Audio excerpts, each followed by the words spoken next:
What would you do if a billionaire fell asleep in your bed and you had no idea who she was?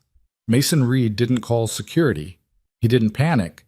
He just stood there in his own hotel room at 2 in the morning, staring at a woman who clearly wasn't supposed to be there, and made a choice that would cost him absolutely nothing, yet somehow change everything. She was a stranger. He was a single father with a 7-year-old daughter and a career built on being invisible. Neither of them knew yet that the wrong door was actually the right one. If this story pulls you in, hit like, drop a comment with the city you're watching from. I want to see how far this story has traveled. Now, let's begin. The conference badge still hung around his neck when Mason Reed finally made it back to his room.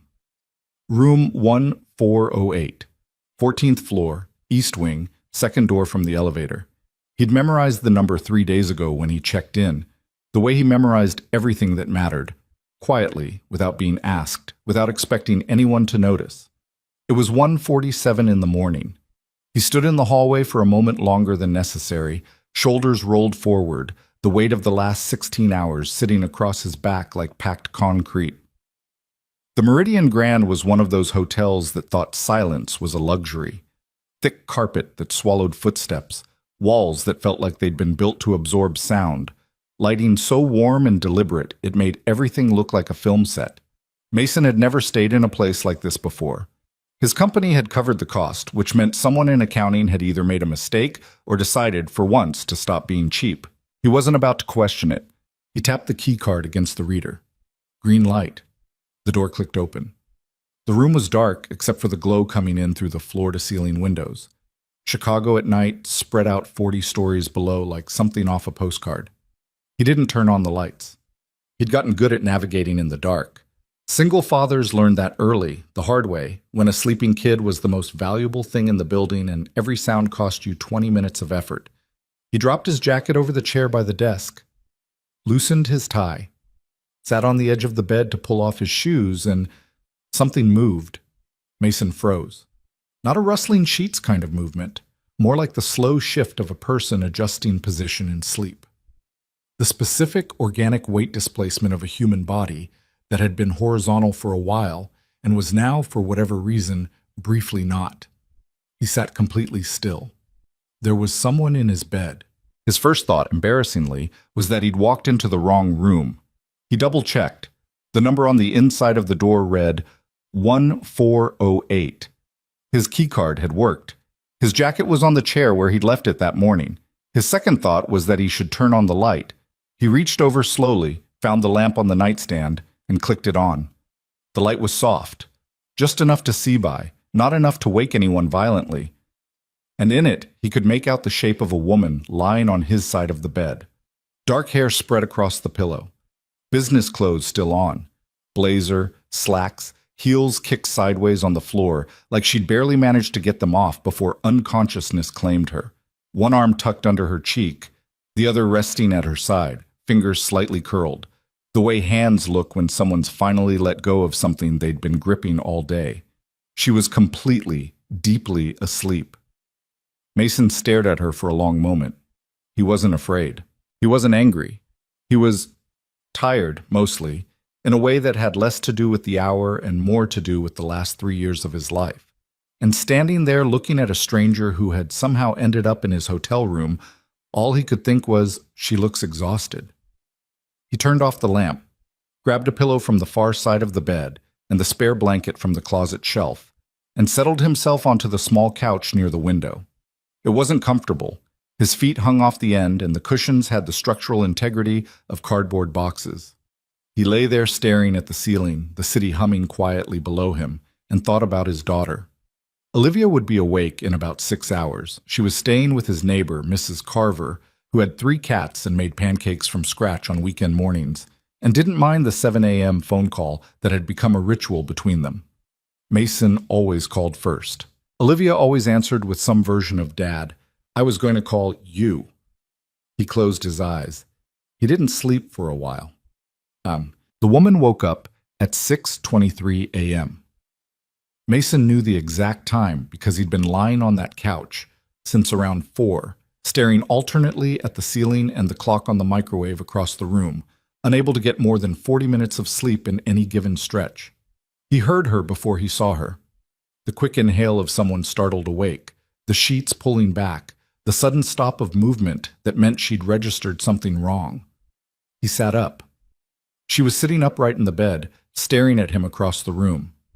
In the early morning light coming through the windows, he could see her more clearly now. Sharp features, dark eyes, the kind that processed information fast. Somewhere around 30. She looked like someone who made decisions for a living. Not just the kind you considered carefully, but the kind you made in the middle of other things, without stopping to second guess. Right now she looked like she'd been hit by a truck. "Good morning," Mason said. That was apparently the wrong thing to open with, because she threw the blanket back and stood up in one motion. "Who are you? What is this? Where—" She stopped, looked around the room, looked at him. "This isn't my room." "No," he said. "It's mine." She stared at him. "Your keycard must have been miscoded," he said. "It happens sometimes at this hotel, apparently. The electromagnetic strips. Anyway, you came in sometime after midnight. You were already asleep before I got back." She looked at the couch he'd been sitting on, looked at the bed, back at him. "You slept on the couch," she said. It wasn't quite a question. "You look tired." Something moved across her face. Something complicated, like she was running a calculation and getting an answer that didn't fit any of her existing categories. Then, in a voice that was slightly less sharp, "That was—" She stopped again, started over. "Most people would have woken me up." "I thought about it," he said honestly. "You were out cold, seemed rude." She looked at him for another moment. Then she crossed to where her heels had landed the night before, picked them up, and straightened. She was still in full business attire, slightly rumpled. There was a crease mark from the pillow along her left cheek. "I'm sorry," she said, "for the inconvenience." "You didn't inconvenience me. You slept on a couch. I've slept in worse places." He paused. "There's a coffee maker if you want. I haven't touched it yet." She looked at him again. That same calculating look, like she was trying to figure out what angle he was working, what he wanted from the interaction. He recognized the look. He'd seen it before, on people who spent enough time in rooms where everyone wanted something from them. "I'm fine," she said. She gathered her blazer from where it had crumpled near the foot of the bed, put her shoes on standing at the door, and left without another word. Mason watched the door close behind her. Then he got up, made himself a cup of the mediocre hotel coffee, and called his daughter. Her name was Olivia, and she was 7 years old, and she was the best thing Mason Reed had ever done. He knew that wasn't a particularly original thing to think about a child. Every parent believed it, or should, or at least tried to most of the time. But with Olivia, it felt less like sentiment and more like observed fact. She was funny in a way that surprised him, dry and deadpan, like she'd been taking notes on adult conversation since the age of 3. She was generous with her attention when she chose to give it, which wasn't always, which made it mean something. She liked dinosaurs and horror movies, the animated kind, not the real kind, she was careful to clarify, and had recently become extremely interested in the question of whether ants could feel sad. She also missed her mother in ways she sometimes had words for and sometimes didn't. Mason lived with that the way you live with a broken rib. Carefully, constantly aware of it, adjusting everything around the tender spot. Her name had been Claire. They'd been together for 4 years, married for 2, and then there was a car accident on a Tuesday morning in November, which was the kind of sentence that didn't belong in a story about 2 people who were supposed to grow old together. Olivia had been 3, young enough that her memories of her mother existed in fragments, a smell, a sound, the specific way someone's hand felt, rather than full narratives. Old enough that the absence had a shape. Mason did what he could. He cooked actual meals instead of heating things in boxes. He read to her at bedtime even when he was running on 5 hours of sleep and had a 7 a.m. call. He showed up to every school thing, every doctor's appointment, every moment that mattered because he'd made a private, wordless promise to someone who couldn't hear it anymore that he would not let the gap between what Olivia deserved and what she got close any further. He was also, by most observable measures, extremely good at his job. Event logistics coordinator wasn't a title that made people lean forward at dinner parties. It didn't have the heft of something like Chief Strategy Officer or Managing Director or any of the titles carried by the people who hired him. But what it meant, in practice, was that Mason Reed was the person who walked into a situation that was actively coming apart and figured out, usually very quickly, how to stop it from fully falling apart. He'd been doing it since his mid-20s, working corporate conferences, charity galas, private exhibitions, the kind of events where the guest list included senators and CEOs, and the margin for error was technically zero. He was good at it the way some people are good at things they've never been properly celebrated for, comprehensively, quietly, without anyone above them in the org chart fully understanding the scope of what they were doing. The Meridian Summit was a case study in that. The conference ran for 4 days, and for the first 2, everything went more or less as planned. On the morning of day 3, a catering company called to say that 40% of the food order for the opening night gala had been held up in a delivery dispute, the kind that involved 3 different vendors, a subcontracted logistics firm, and a paperwork error that no one wanted to take responsibility for. The catering manager, a man named Brian who had the specific energy of someone who'd once been very competent and now mostly managed the appearance of competence, told Mason about it with the calm of a man describing the weather, as though sharing the information was the same as solving it. "So what's the plan?" Mason asked. Brian blinked. "I was hoping you'd have one." Mason spent the next 4 hours on the phone. He called every premium catering firm in a 30-mile radius, found 2 that could partially cover the gap on short notice, renegotiated the original contract delivery to the second catering day to salvage what he could, and quietly reallocated 3 items on the menu that were most at risk, so the visible spread would look intentional rather than reduced. The gala went off without a visible hitch. Nobody thanked him. Brian got a standing ovation from the organizing committee at the debrief the next morning. Mason sat in the back of the room, drank his coffee, and thought about whether he wanted a sandwich from the place 3 blocks north or the one around the corner, because he hadn't eaten since that morning. He'd stopped expecting credit a while back, not because he was noble about it, but because being angry about something you couldn't change was just expensive, and he didn't have the reserves for expensive anymore. What he hadn't counted on was being watched. He first noticed her again on the 3rd afternoon of the conference. He was standing near the side corridor that ran parallel to the main ballroom, monitoring a situation involving a broken AV cable and a keynote that was supposed to start in 11 minutes. His phone was to his ear. He was talking to the venue's technical team, and he was also, because this was just how his brain worked, tracking the backup presentation on the laptop under his left arm and the status of the replacement cable coming up from the service elevator. He happened to look up. She was standing across the hall, maybe 40 feet away, near the registration desk. Dark blazer, different from the one she'd been wearing in his room, but the same cut. The kind of clothes that cost a lot and were designed to not look like they cost a lot. She was talking to someone, but she was looking at him. When she caught him noticing, she looked away first. He went back to his phone call. Later, during the reception, he saw her again, this time across the room, glass in hand, watching him redirect a confused catering staff member with a gesture toward the correct hallway. He didn't approach her. She didn't approach him. It was the second time they'd occupied the same space and managed to have an entire interaction without exchanging a word. He found out her name from the conference program the next morning. Victoria Sterling, founder and CEO of Sterling Capital Ventures. 30 years old. Forbes had written something about her 18 months ago that people were still apparently referencing.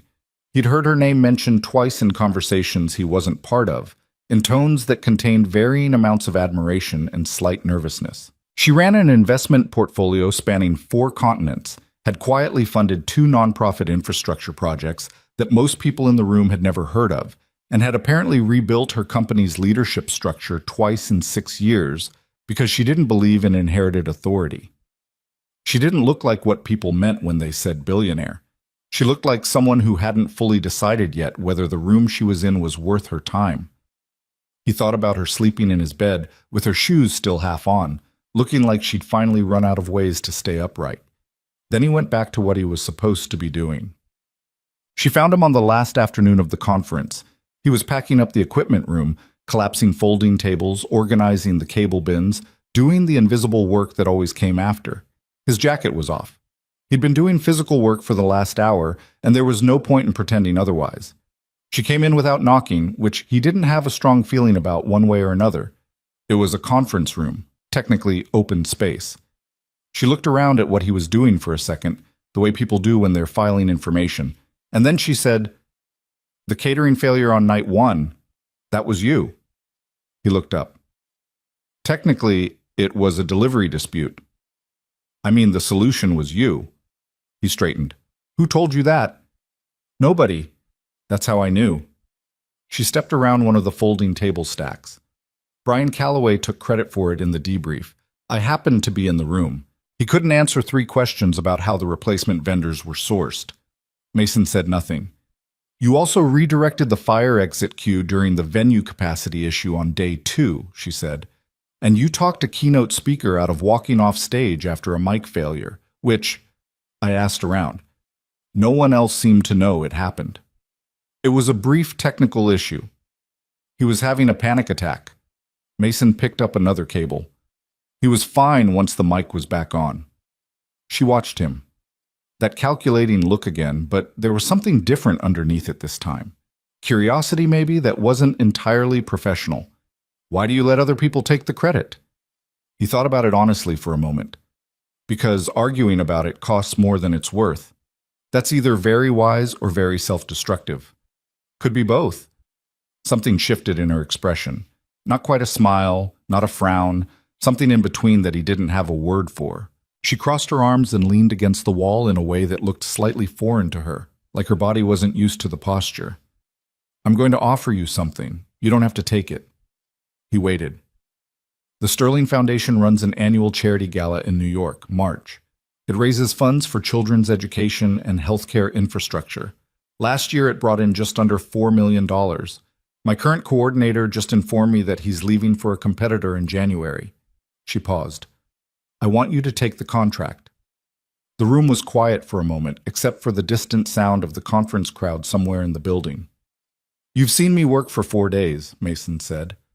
"I've seen you work under pressure, with no resources, for people who didn't appreciate it, and still produce outcomes that should have been impossible with what you were given."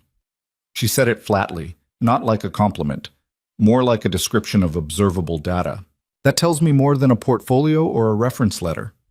He thought about Olivia, about the conversation he'd had last month with his landlord about the lease renewal, about the school tuition for next year, and the car that needed new brake pads, and the approximately 12 other things that were adding up in the background of his life like a running total he tried not to look at too often. "What does the contract look like?" he asked. "I'll have my office send you the terms. You can negotiate. I'm not inflexible." She pushed off the wall. "I don't need your answer today. I'll need a few days." "Take them." She moved toward the door, then stopped, looked back at him once more. "For what it's worth," she said, and there was something in her voice that was harder to categorize, something that had moved slightly outside a professional register. "I slept better that night than I have in months." She left before he could respond. Mason stood in the quiet of the equipment room for a long moment, a coiled cable in each hand. Then he set them down, pulled out his phone, and called Mrs. Carver to ask if she could stay with Olivia an extra hour that evening. He had some reading to do, so that's it. He called Olivia at 8 o'clock, after he'd reviewed the preliminary terms that Victoria's office had sent over, because apparently Victoria Sterling did not believe in waiting, even when she said she did. The contract was real. The compensation was more than he made in 8 months at his current position. The timeline was demanding but workable. There was a clause allowing him to work remotely from Chicago for the planning phase, which meant he wouldn't have to immediately uproot anything. "Dad," Olivia said, "you sound weird." "I sound the way I always sound." "No, you sound like you're thinking really loud." She paused. "Are you okay?" "I'm good, Bug. How was your day?" She launched into an account of a disagreement she'd had with her best friend Priya about whether sharks were technically fish, which had escalated in ways that seemed disproportionate to the stakes, but were clearly important to both parties. Mason listened to the whole thing, asked 3 questions, offered a verdict that satisfied no one, and they argued about sharks for another 10 minutes. When they finally said goodnight, he sat for a while in the hotel room, his hotel room, this time undeniably his alone, and thought about the last 3 years. About all the times he'd done the thing that needed doing, correctly, and watched someone else receive the acknowledgement for it. About the particular exhaustion of being good at something in a context where the goodness went unrewarded.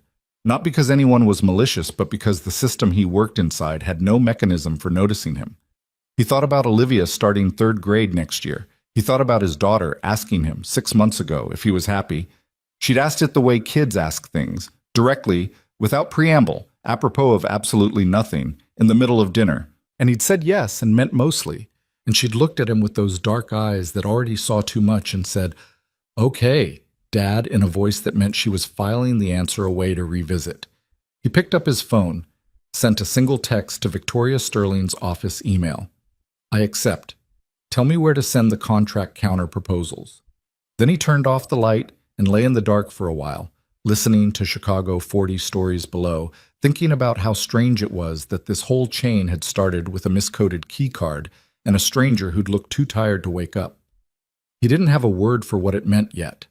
He didn't try to find one. Outside, the city did what cities do at night. It kept going, indifferent and enormous, and full of the ordinary noise of people making choices, some of which mattered more than they would ever know until much later. Mason Reed closed his eyes. Tomorrow, for once, felt like something. The contract counter proposals took 3 days to finalize, which Victoria's legal team apparently considered unusually fast. Mason didn't think of it that way. He thought of it as doing the reading, identifying the 6 clauses that needed adjustment, writing clear arguments for each one, and sending them back. It wasn't complicated. It was just work. What complicated things was telling his current employer. His supervisor at Hartwell Event Management was a man named Greg Paulson, who had the specific gift of making people feel simultaneously indispensable and replaceable, depending on what was more useful to him at any given moment. When Mason walked into his office on a Thursday morning and explained the situation, a private contract, a significant upgrade in terms, a decision he'd already made, Greg did the thing Mason had privately predicted he would do. He leaned back in his chair, laced his fingers behind his head, and said, with great calm, that he hoped Mason understood how much the company had invested in him. Mason did not point out that the investment Greg was describing had produced exactly 0 raises in 3 years, and 1 promotion that came with a new title, but not new pay. He said he appreciated the opportunity and that he'd make the transition as smooth as possible. Greg said the company would not be holding his position. Mason said he understood. He cleaned out his desk that afternoon. It didn't take long. He'd never really settled in. Mrs. Carver, who was 71 years old and had been widowed twice and had therefore developed a fairly precise instrument for detecting when something significant had happened, took one look at him when he came to pick up Olivia and said, "Good for you." He hadn't told her anything yet. "You look like someone who just jumped," she said. "The question is whether you jumped off something or toward something." "I'm still in the air," he said. She handed him a container of leftover pasta. "Then eat. You can't fall gracefully on an empty stomach." Olivia, who had been listening from the hallway with the precision of a child who has learned that adult conversations near doorways often contain useful information, appeared in the kitchen with her backpack and said, "Did something happen?" "Something good," Mason told her. She studied him. 7 years old, dark eyes that already saw too much. "Are we moving?" "Not yet." "But maybe?" He crouched down to her level, a habit he'd had since she was small, because it changed the geometry of the conversation. "We might. For something good. Would that be okay?" She thought about it with genuine seriousness, the way she thought about most things. "Where?" "New York." Another pause. "Do they have dinosaurs there?" "The Museum of Natural History has one of the largest dinosaur collections on the East Coast." Olivia picked up her backpack straps and considered this. "Okay," she said, "but I want to see it first." He told her that was a fair condition. The planning phase started in January. Most of it happened remotely. Video calls, shared documents, site visit reports from Victoria's New York team. Mason worked from his apartment on Logan Square. At the dining table he'd converted into a desk, with a whiteboard on the wall behind him that Olivia occasionally decorated with drawings of dinosaurs when she thought he wasn't looking. He worked after she went to school, through most of lunch, and then stopped at 3:30 to pick her up, maintained a clear line between work and the hours that belonged to her, because that line was one of the few things in his life he'd decided was non-negotiable. The gala itself was complex. The Sterling Foundation's annual event wasn't just a fundraiser, it was, by now, a piece of the New York social calendar, the kind of event that appeared on certain lists and generated a specific type of press coverage. Last year it had raised $3.8 million. Victoria had made clear, without framing it as pressure, that she wanted to do better. He had opinions about why last year's number had stopped where it had. The event structure front-loaded the donor engagement, cocktail hour, brief foundation presentation, dinner, and then asked for commitments too early in the evening, before the room had fully warmed up. There were also 3 keynote speakers where there should have been one. And the venue, a hotel ballroom in Midtown, had no architectural quality that lent itself to the event's stated mission: children's health care and education. It felt like a business function with a charitable label. That wasn't what moved money. He put all of this in a 12-page document and sent it to Victoria's office on a Tuesday. She called him at 8:47 that evening. "You said the venue was architecturally inert," she said, without preamble. "What does that mean in practice?" He'd been putting dishes away. He shifted the phone to his other ear. "It means it doesn't do any work for you. The room doesn't tell a story. When people walk in, they don't feel anything that predisposes them to generosity. They just feel like they're at a nice dinner." The Whitmore has hosted presidential fundraisers. Hosting and serving aren't the same thing. A room can accommodate an event without contributing to it. A brief silence. He couldn't tell if she was annoyed. What would serve it better? Something with a human scale. Somewhere the children, the foundation, actually helps feel present. Not as a slide in a presentation, but in the bones of the place. A renovated community space, a museum, somewhere with a story that already exists and aligns with what you're trying to raise money for. The logistics on something like that are more complicated, he agreed. That's why you hired someone who handles complicated. Another silence. Then unexpectedly, "Did you just make an argument for your own value in the middle of criticizing my existing plan?" "I made an argument for changing the venue, while implying I need you to do it. You're the one who offered me the contract." She made a sound that wasn't quite a laugh, but wasn't nothing either. A short exhale that had some amusement in it against its will. "Send me 3 venue alternatives by Friday. Include the logistical breakdown and projected cost differential." "I'll have it by Thursday." "Of course you will." She paused. "How's Chicago?" The question surprised him. Not the content, but the register. It wasn't professional. It was something else, something slightly lower in frequency. The way a person's voice changes when they're asking a question they actually want the answer to, rather than one they're supposed to ask. "Cold," he said. "Normal." The conference was the first time I'd been to Chicago in 4 years. A pause. "It's a good city. It has its moments. I imagine most places do." Another beat. "Thursday, then. Good night, Mason." She hung up. He stood in his kitchen for a moment, dish in hand, with the specific awareness of a conversation that had ended in a slightly different place than where it started. Then he put the dish away and went to check on Olivia. She flew him out to New York in February. Not in the way Mason had expected. He'd assumed a commercial flight, economy, the standard arrangement. Instead, Victoria's office sent him a first-class ticket, which he stared at for a full minute before calling the office number to confirm it wasn't an error. "It's not an error," said the woman on the other end, who had the efficient pleasantness of someone who fielded unusual questions for a living. "Ms. Sterling books first class for extended contract coordinators. It's standard." He didn't know what to do with that information, so he said thank you and packed a bag. New York in February was the version of the city that didn't make it onto travel posters. The sky was the color of old concrete. The wind had a specific quality that seemed personal, and everyone on the street moved with the determination of people who had somewhere to be and a limited patience for obstacles. Mason, who had grown up partly in the Midwest and was therefore not easily intimidated by cold, found it manageable. He liked the density of it, the way you could walk 3 blocks and pass a school, a restaurant, a construction site, and a man selling extremely specific knickknacks from a folding table, all in the same visual field. The Sterling Capital offices were in Tribeca, in a building that had been a warehouse once and still wore that history in the bones of it.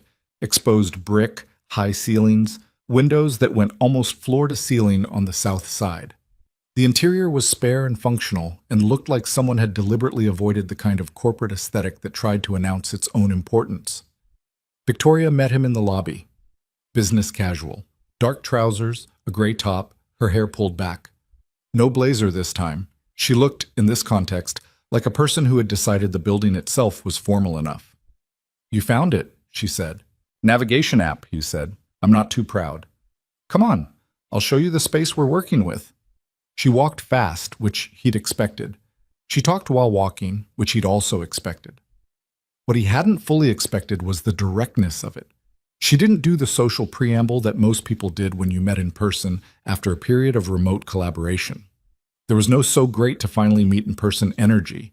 She just picked up where the last phone call had left off and moved forward, which he found, quietly, refreshing.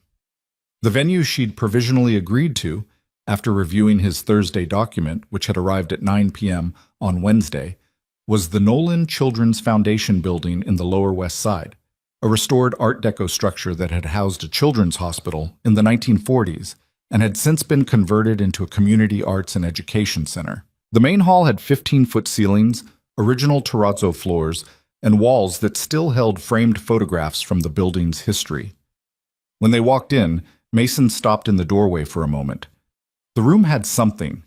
He couldn't have named it precisely, but it was the quality he'd been trying to describe on the phone. The feeling that the space itself had a story, that it already contained something meaningful that the event could borrow rather than manufacture. "You're smiling," Victoria said. He hadn't been aware of that. "The room works." "You haven't even looked at the logistics yet." "I can see the room works. The rest is solvable."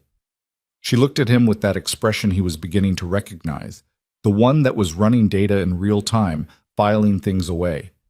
Most coordinators start with capacity and exits. "I'll get there." He walked to the center of the hall and turned slowly, taking in the sight lines. "You want to keep the original photographs? They're part of the building's heritage. Then we build the event design around them instead of working against them. The children in those photos, that's already the story you're trying to tell. You don't need a slide deck." She was quiet for a moment. "My previous coordinator used 32 individual slide assets." "Did the donors cry?" She looked at him. "Occasionally." "Did they give more?" A pause. "Less than we expected, given the room temperature." "Right." He turned back to the hall. "People give when they feel something real, not when they're impressed. There's a difference." Victoria studied him from across the room with an expression that was doing several things at once. Then she said simply, "Show me your layout concept." They spent the next 3 hours in that building, and by the end of it, Mason had a working floor plan sketched on paper, 3 catering calls scheduled, and the beginning of what he privately thought was the clearest event structure he'd designed in years. Victoria had a question at the end of almost every decision he made. Not challenging questions, clarifying ones, the kind a person asks when they're learning how someone thinks. He noticed this. He didn't say anything about it. They ate lunch at a sandwich place around the corner, standing at a counter because all the tables were taken, and talked about the speaker program while eating with the focused efficiency of 2 people who were used to multitasking. "1 keynote," he said. "Not 3. I have 3 relationships to maintain. You can maintain them in other ways. 1 speaker means 1 emotional through line for the evening. 3 means the room has to recalibrate twice, and the second recalibration rarely takes fully." "Which one?" "The girl. The one from the Foundation's Nairobi program." He'd seen the video and the background materials. A teenager named Amara who'd received Foundation support for medical care at 11 and was now studying engineering at university. "She's 20 now. She can speak for herself. You don't need a celebrity to interpret her story." Victoria looked at her sandwich. "That's what I wanted to do originally. My communications team pushed back. They were wrong." She looked at him sideways. "You're very comfortable telling me things are wrong. Should I not be?" "No," she said after a brief pause. "I'm just not used to it." He thought about all the rooms she'd walked into where the first order of business was to tell her she was right. That sounds exhausting, he said. She made the almost laugh sound again, the one that had appeared on the phone. It is, she said, in a voice that wasn't quite joking. It genuinely is. He brought Olivia to New York in March, 3 weeks before the gala. It was a weekend trip, a condition he'd built into the contract from the start, because the site visit phase was going to require more time on the ground, and he wasn't doing another month of Chicago-New York remote without letting his daughter see what the trip was about. Victoria had agreed without making it into a thing, which he'd appreciated. Olivia's first experience of New York was standing on the sidewalk outside Penn Station, tilting her head back to look at the buildings, and saying, with great seriousness, "It's loud." "You'll get used to it," Mason said. "I don't know if I want to." They spent Saturday at the Museum of Natural History, per the negotiated terms of Olivia's original agreement. She stood in front of the dinosaur exhibit for 20 minutes without moving, which was the longest Mason had ever seen her stay still, and then turned to him with the expression of someone who had arrived at an important conclusion. "I want to be a paleontologist," she said. "Last week you wanted to be a marine biologist." That was before I knew about the Carnotaurus. Fair enough. He'd mentioned the New York trip to Victoria in a call, mostly in passing, mostly because he needed to confirm he'd be on the ground Saturday afternoon for the venue walkthrough. She'd asked, in a tone that was carefully neutral, whether Olivia was coming along for the venue visit or just the museum. "She'd probably want to see the building," he said. "She likes old buildings." "How old is she again?" 7. "Does she eat candy?" He wasn't sure what to do with that question. "She's a 7-year-old. What do you think?" Victoria arrived at the Nolan building on Saturday afternoon with a bag from a chocolate shop on Hudson Street, which she handed to Olivia without preamble and without the performative, "Oh, you must be Olivia. I've heard so much about you," that adults usually did. She just said, "I heard you like dinosaurs," and produced a small book on prehistoric animals from somewhere. Apparently she'd had a conversation with someone about what to bring, and held it out. Olivia took it, studied the cover, looked up at Victoria with a gaze that Mason recognized as the one she used when she was taking someone's full measure. "How did you know?" Olivia asked. "Your dad mentioned it." "He talks about me?" "Constantly," Victoria said, which was a slight exaggeration but not a lie. Olivia looked back at the book. Something in her expression softened by half a degree, barely noticeable, but Mason noticed. He noticed everything when it came to his daughter. They did the walkthrough with Olivia trailing behind them, occasionally asking questions about the building that Mason answered, and occasionally asking questions about Victoria that Victoria answered, apparently without finding them intrusive. At one point, Olivia stopped in front of one of the old photographs on the wall, a black and white image of children in a hospital ward, all looking at the camera with the patient seriousness of kids who'd learned early to be still, and stood there for a while. "Were they sick?" she asked. "This building used to be a hospital," Victoria said, "so probably some of them were, yes." "Did they get better?" A pause. "I'd like to think most of them did." Olivia looked at the photograph a moment longer, then she looked at Victoria. "Do you help kids who are sick now?" "We try to." "That's good," Olivia said simply, and moved on to the next photograph with the decisive energy of someone who had gathered sufficient information and was ready to proceed. Mason watched this from 3 feet away. He'd watched Olivia interact with a lot of adults over the past 4 years. Teachers, neighbors, his sister's friends, various well-meaning people who tried very hard and usually made it slightly awkward. She'd learned to be polite in a performative way. The small voice, the careful answers, the look of someone trying not to give too much away. She wasn't doing any of that with Victoria. He didn't examine that too closely, not yet. He filed it away in the part of his mind where things went when they mattered, but weren't ready to be looked at directly. That evening, after he'd put Olivia to sleep in the hotel room, she was out in 7 minutes, New York having done its work. He sat at the small desk by the window and went over the updated production schedule, the lighting vendor quotes, the catering menu revisions. The work was the thing he understood. The work was where he was fluent. His phone lit up. A text from Victoria. "Your daughter asked me if I had a favorite dinosaur. I didn't have an answer. I've been thinking about it for an hour." He stared at the message for a moment. Then he typed back, "She does that." Makes you realize the things you don't know about yourself. A pause. Then, what's yours? Brachiosaurus? They seem peaceful. Another pause. Longer this time. I'll think about mine and get back to you. He set the phone down. Outside the window, New York was doing its late-night version of itself. Sirens in the distance. The ambient glow of a city that didn't fully dim. He sat in the quiet of the hotel room and listened to his daughter breathe in the next bed, slow and steady, the specific sound of someone who'd had a day worth having. It was, he thought, a strange thing. How much of a life you could cover in a single afternoon. The venue, the photographs, the dinosaur book.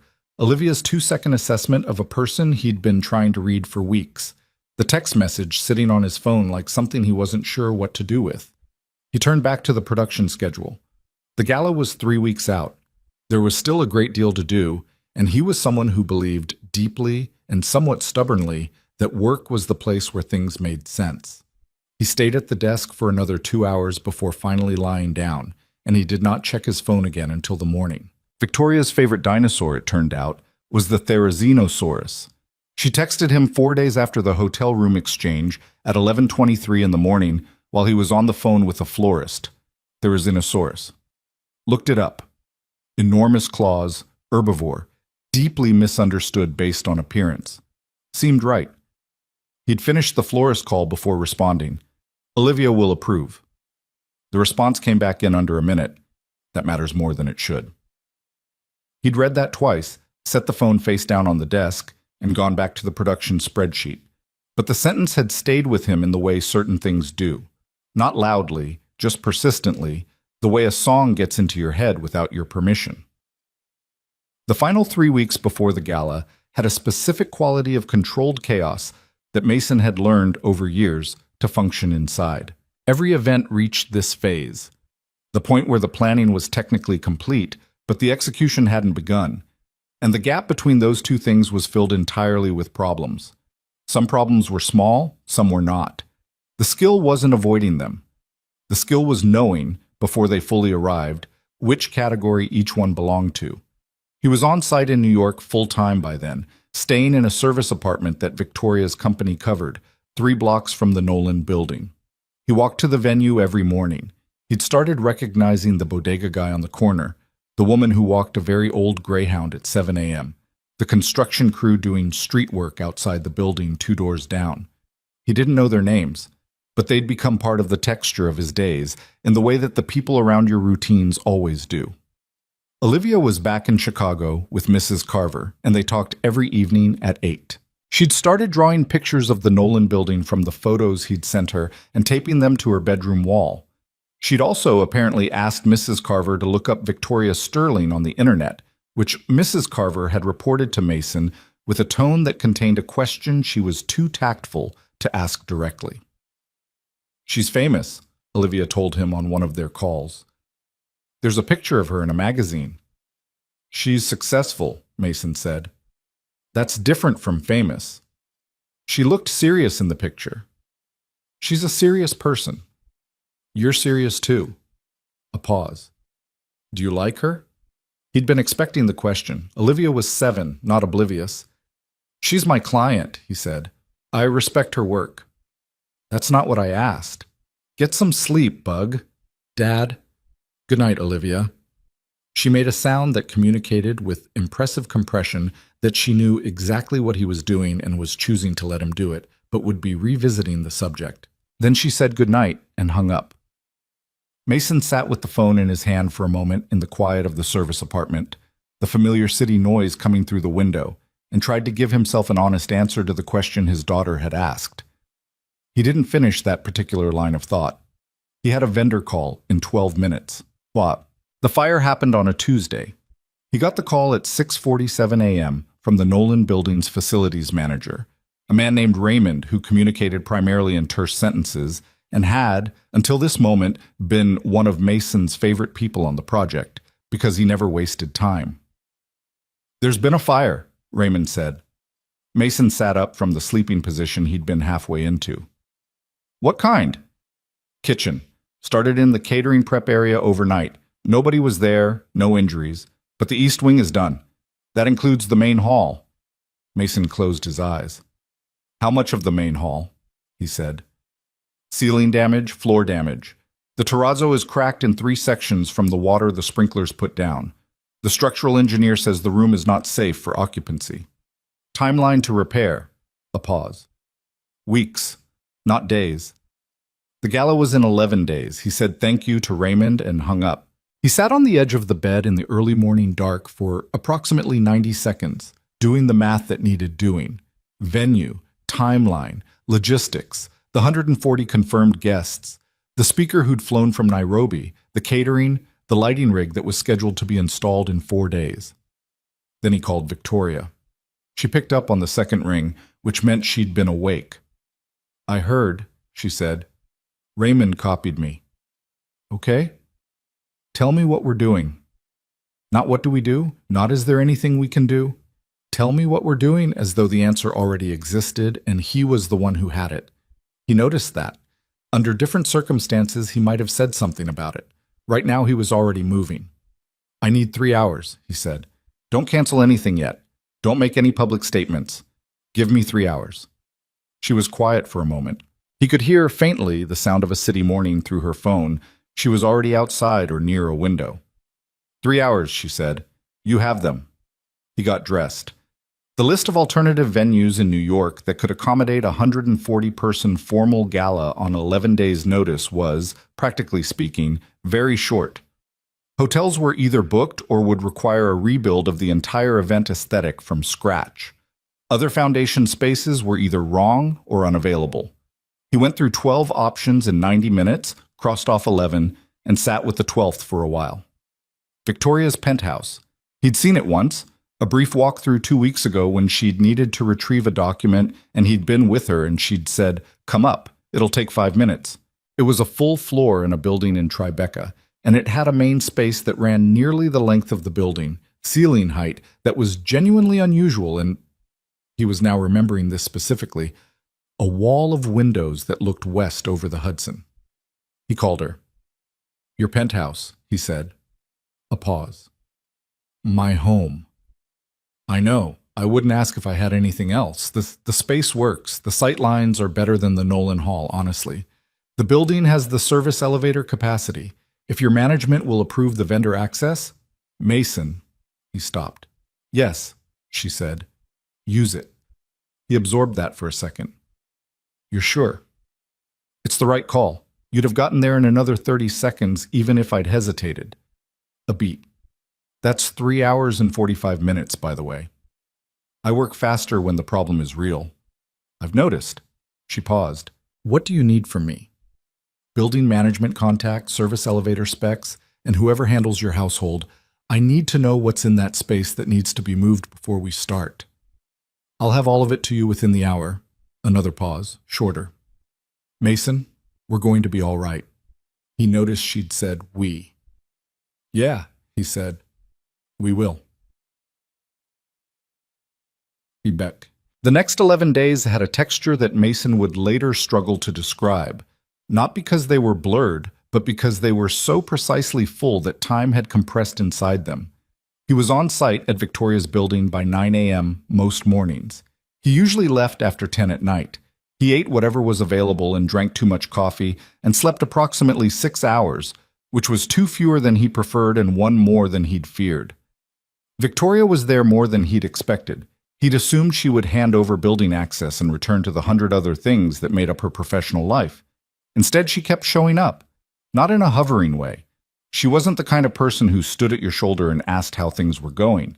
She showed up, asked one specific question about something concrete, listened to the answer, and then made herself useful in whatever way presented itself. He watched her spend 40 minutes helping a setup crew rearrange heavy furniture because the requested number of hands wasn't there yet, without making a thing of it.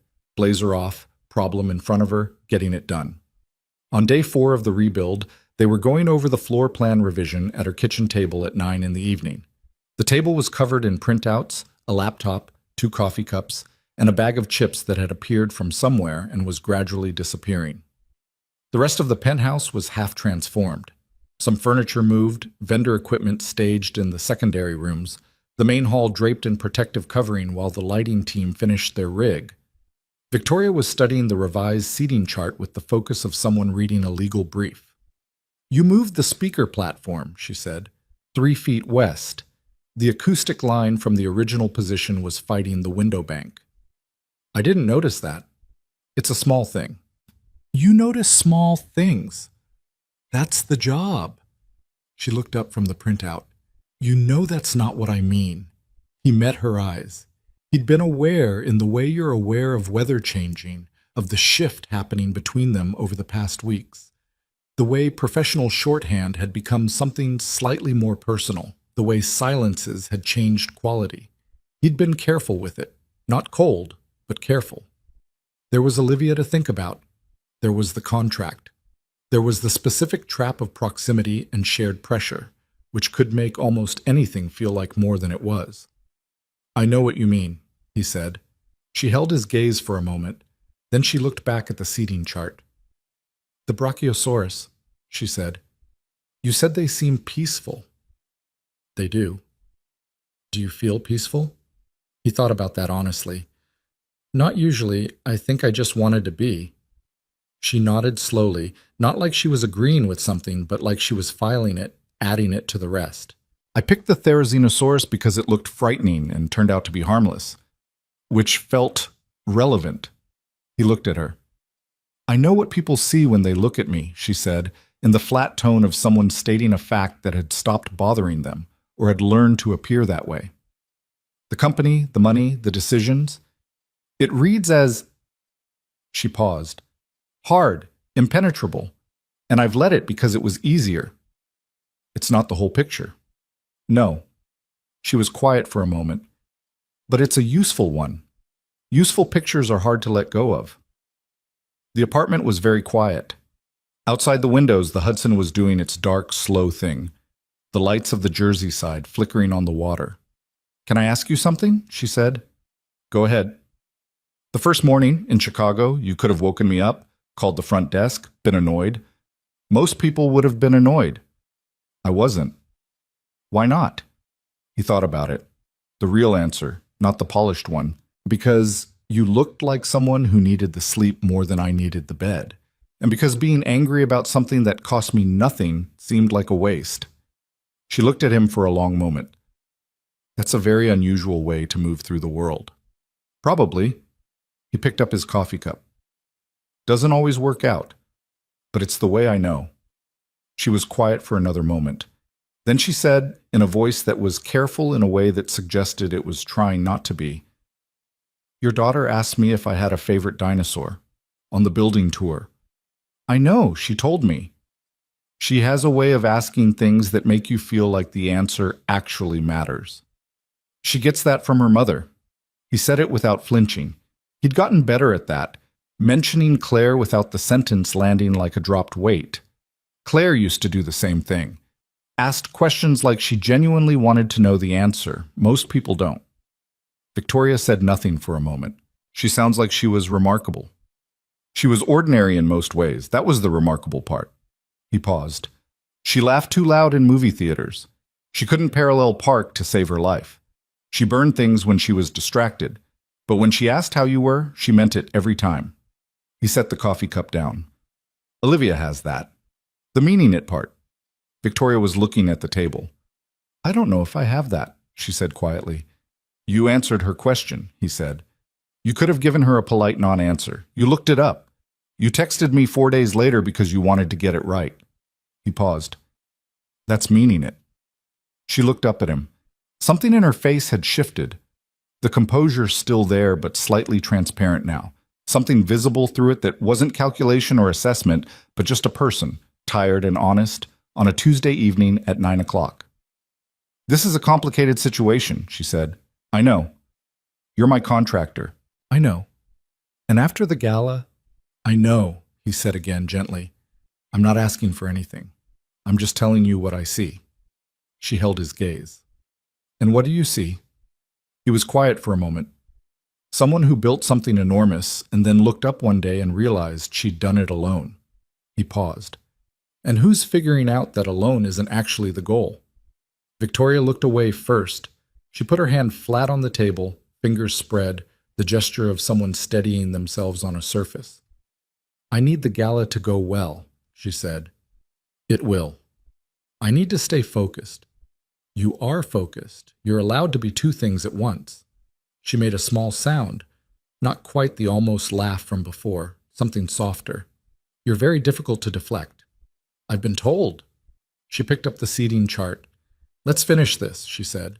"I want to get through the speaker timing before midnight." "Then let's get through it." It was Olivia who broke things open, the way children do.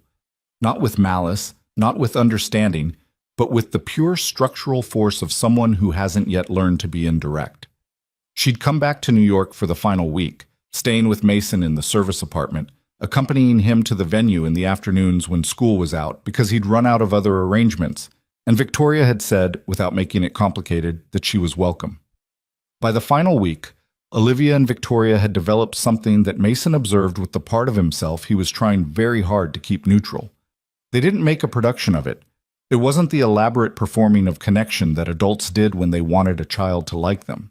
Olivia would arrive and find Victoria working at the kitchen island and pull out a stool and start drawing without preamble, occasionally asking questions or making comments that Victoria answered with the same seriousness she brought to everything.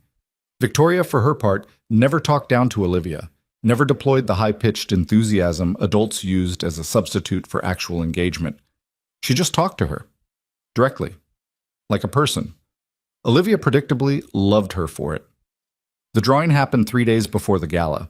Olivia had been sitting at Victoria's kitchen table while Mason was in the main hall going over final details with the lighting crew. She was drawing, which was her default mode when she had unstructured time. Usually dinosaurs, occasionally buildings, occasionally portraits of people she'd decided mattered. Victoria had been nearby, reviewing something on her laptop. Mason came back into the kitchen to find Olivia pushing a piece of paper across the table toward Victoria. He stopped in the doorway. The drawing was in Olivia's direct, slightly top-heavy style. 3 figures, rendered with the confident imprecision of a child who drew feelings rather than forms.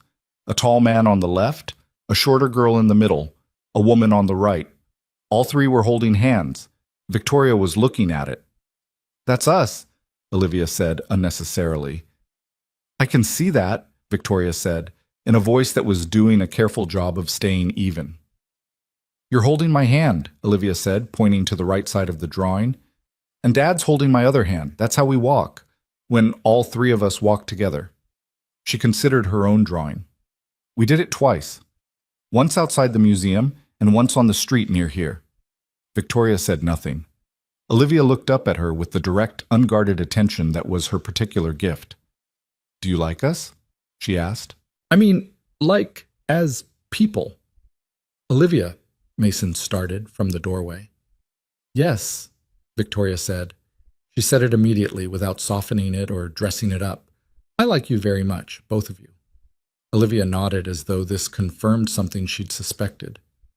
"Dad likes you too," she said, in the tone of someone sharing useful information. "He just doesn't say things."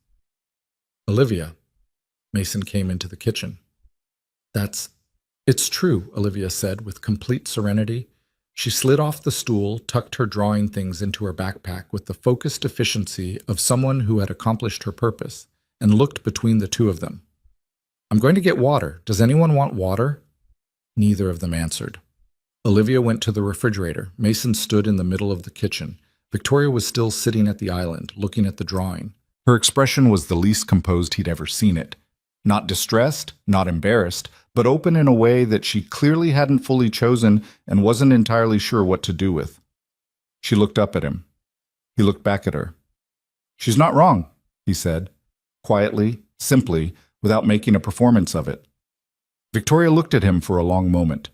He watched her take a breath, not dramatic, just the breath of someone who'd been bracing against something for a while, and had finally, in this small kitchen, with a 7-year-old pouring water from the refrigerator door 10 feet away, decided to stop. "I know," she said. The refrigerator hummed. Olivia came back with 2 glasses of water, set one in front of each of them with the casual authority of someone who had settled a matter and was now attending to practical needs, and climbed back onto her stool. "I think my Therizinosaurus drawing is better than the family one," she said, critically, examining her own work. The hands are weird in the family one. The hands are good, Victoria said. You're being nice. The hands are passable, Victoria revised. The rest is good. Olivia considered this. Okay, she said. That's fair. Mason picked up his water glass and drank, and did not trust himself to say anything for a while. Outside the penthouse windows, the Hudson caught the last of the afternoon light and threw it back in pieces, and the city did its relentless, indifferent, beautiful thing. And three people sat in a kitchen that belonged to one of them and had started to feel, in ways that none of them had planned for, like it might belong to all three. The gala was 3 days away. There was still work to do. There was always still work to do. But Mason sat at that island for a few minutes longer than he needed to, and didn't reach for his phone, and didn't make the next call, and let the moment be what it was, imperfect and unresolved and entirely, unexpectedly real. The 2 days before the gala had the specific quality of a held breath. Mason had been in events long enough to know this phase, the point where the planning either held or it didn't, where everything you'd built in the abstract became physical and real and slightly different from what you'd imagined, and where the gap between those two things was either manageable or it wasn't. He'd learned not to panic in this phase. He'd also learned not to be smug about it, because the ones who got smug were always the ones who missed something. He didn't miss things. The penthouse had been transformed in the way that only becomes visible in the final 48 hours. The kind of transformation that happens gradually and then all at once, the way a room stops being a room and becomes an event. The lighting rig was in. The florist had delivered the first wave of arrangements, simple, structural, white and deep green, nothing that competed with the space itself. The catering team was doing their prep walkthrough. The sound engineer had finished his sightline tests and declared the acoustic situation, with some satisfaction, genuinely excellent. Mason walked the main hall alone on the morning of the day before the gala. It looked right. Not perfect. One of the table arrangements was slightly off-axis, and he'd have it corrected before the evening, and the northwest corner needed another lamp, but right in the way that mattered, which was that the room had a feeling. You walked in, and the old photographs were there on the temporary display wall he'd built into the event design, and the lighting was warm but not aggressively so, and the whole thing felt like it was in conversation with its own history rather than decorating over it. He stood in the middle of the room for a moment and let himself briefly feel the satisfaction of it. Then his phone rang. Chicago area code, number he didn't recognize. Mr. Reed. The voice was male, professionally neutral, the voice of someone who delivered news for a living. This is Daniel Marsh. I'm the operations director at Hartwell Event Management. I believe you were previously employed with us. Mason said nothing, waiting.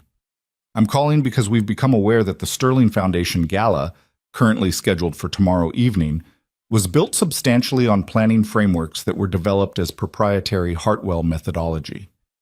We believe there may be intellectual property questions here, and our legal team has— Stop, Mason said. A pause. Excuse me? I'll stop you there. He kept his voice level. The planning frameworks you're referring to are standard event management practices that predate Hartwell by decades. My contract with the Sterling Foundation is clean. If your legal team believes otherwise, they can send documentation to my attorney. He paused. Is there something else? A longer pause. The professional neutral tone dropped half a register. Greg Paulson asked me to reach out. He wanted me to convey that there may be a path back. Tell Greg I appreciate the thought, Mason said, and tell him to lose this number. He hung up. He stood in the hall for another moment. His jaw was tight, and his hands were steady, and the satisfaction of the room was still there, slightly altered now, the way a good meal tastes different when someone interrupts it. He breathed out slowly. Then he went to find the florist about the northwest corner lamp. So, he didn't tell Victoria about the call until that evening. They were doing the final run-through. Table placements, speaker timing, the sequence of the evening broken down into 15-minute segments the way Mason always did it, because large events were really just a series of small events happening in the right order. Olivia was asleep in the guest room that Victoria had quietly and without announcement made available, and the penthouse was quiet except for the two of them at the kitchen island with a floor plan and 2 cups of tea that had gone mostly cold. He told her factually. No editorializing, just the sequence. The call, what was said, what he'd said back. When he finished, Victoria was quiet for a moment. Then she said, "They called you the day before my gala." "Yes." "To threaten litigation and offer you your old job back." "That's about the size of it." She looked at the floor plan without seeing it. Her voice, when she spoke again, was very even.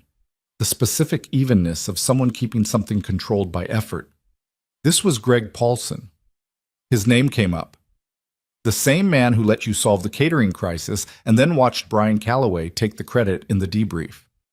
I don't need you to be angry on my behalf." "I know you don't." She looked up at him. "I'm angry on my own behalf." He called my event coordinator the day before my event and tried to destabilize him. Mason looked at her. "That's not about you and Greg," she said. "That's about me and my gala, and I find that remarkably stupid on his part." A pause. "Did it work? Are you destabilized? Do I look destabilized?" She considered him with the frank attention she gave most things. "You look slightly annoyed and completely functional." "Then there's your answer." She picked up her cold tea, looked at it, put it back down. "When this is over," she said, in a tone that meant she'd made a decision and was now simply informing him of it, "I'm going to make some calls. Greg Paulson will find that the events world is smaller than he thinks." "You don't have to do that. I'm not doing it for you. I'm doing it because people who operate like that make the industry worse, and I've tolerated it long enough." She paused. "Also a little bit for you." He looked at her. "Don't argue with me about it," she said. "I wasn't going to." Something in her expression softened marginally. Not much, just enough to be visible. "Good. Now, tell me about the speaker timing. I want to make sure Amara has enough runway after the video." He told her about the speaker timing. The gala evening arrived with the particular stubbornness of important dates. Mason was in the penthouse by 2 in the afternoon, watching the final setup unfold with the eyes of someone reading a text he'd written and checking it against the original. He'd slept 5 hours, which was not enough, and was also all there was. He'd eaten breakfast and would eat again at some point. He wore a dark suit that he'd had for 3 years and that still fit correctly, which he counted as a minor victory. Olivia had spent most of the afternoon with Mrs. Carver's sister, who happened to live in Brooklyn and had been recruited into temporary childcare duty for the evening. The plan was that Olivia would come to the final hour of the gala. She'd asked repeatedly, and Mason had said yes because the event was at Victoria's home and because Olivia had been part of the creation of it in a way that felt wrong to exclude. Guests began arriving at 7. Mason worked the room the way he always worked rooms at events. Not visibly, not in a way that called attention to itself, but constantly. He was aware of every threshold. He knew which caterer was slightly behind pace on the second appetizer round. He knew the sound engineer had done a last-minute adjustment to the room monitor that had fixed a subtle feedback issue no guest would have consciously noticed but would have felt. He knew the woman from the Foundation's Nairobi program, Amara, 20 years old, wearing a dark blue dress and carrying herself with the particular self-possession of someone who had already faced harder rooms than this, had arrived and was being hosted by Victoria's assistant near the back corridor. He stopped to check in with Amara briefly. "You good?" he asked. She gave him a look that was slightly amused. "I addressed 1,000 students at my university last year," she said. "I think I can handle a dinner party."